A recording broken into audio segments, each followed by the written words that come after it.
للتطبيع، لا لبيع القدس، لا للتفريط بفلسطين، لا للتنازل عن حق العودة، ولا للاعتراف بإسرائيل.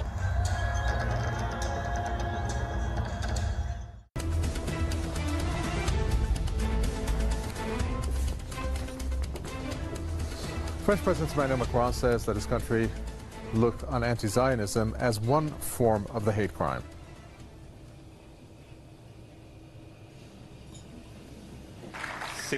Anti-Zionism is one of the modern forms of anti-Semitism. This is why I'm confirming that France, who endorsed with its European partners last December, will put forward the definition of anti-Semitism as drawn by the International Holocaust Remembrance Alliance.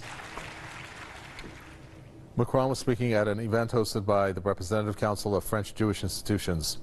He said that a surge in anti-Semitic attacks in France is unprecedented since World War II.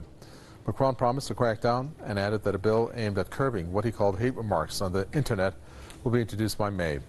His comments came one day after a rally was held in Paris against anti-Semitism. In recent months, France has witnessed a series of anti-Semitic attacks.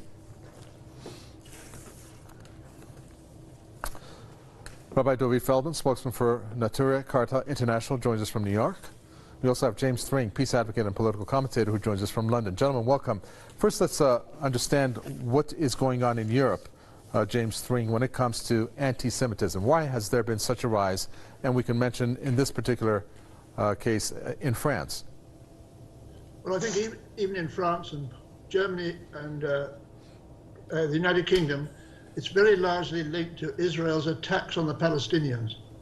They don't only attack them from the air, they kill children who are just innocently and unarmed protesting against their right, the withdrawal of their right to go back to their original homes in Palestine on the other side of the Gaza border.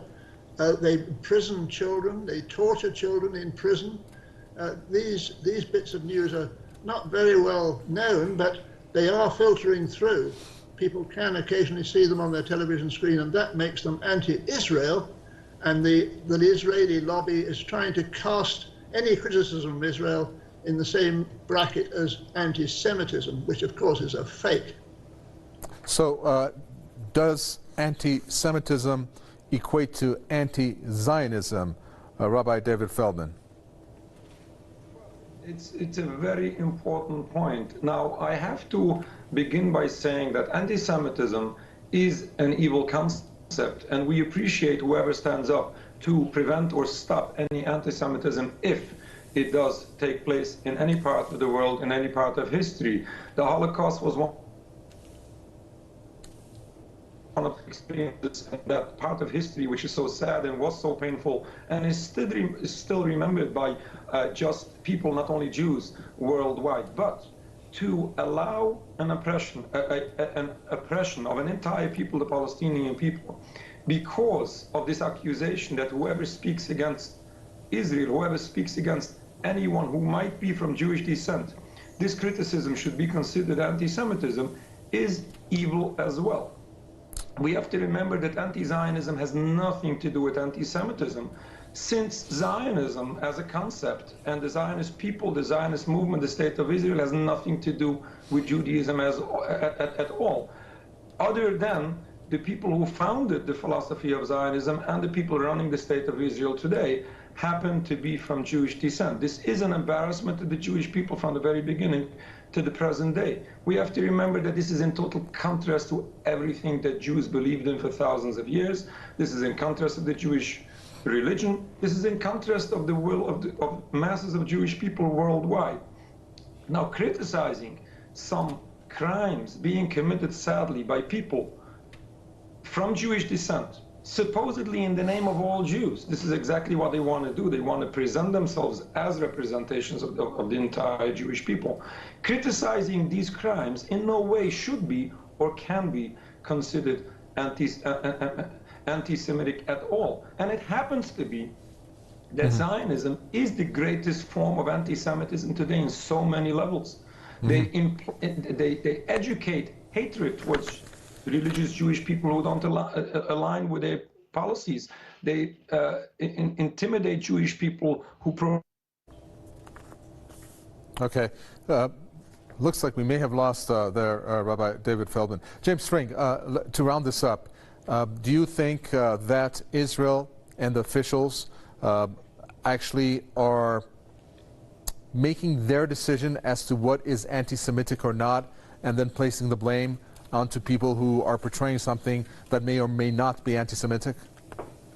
Yes, they've been responsible for drawing up this Holocaust Educational Trust definition of anti-Semitism, which is obligatory to include examples of Israeli misbehavior.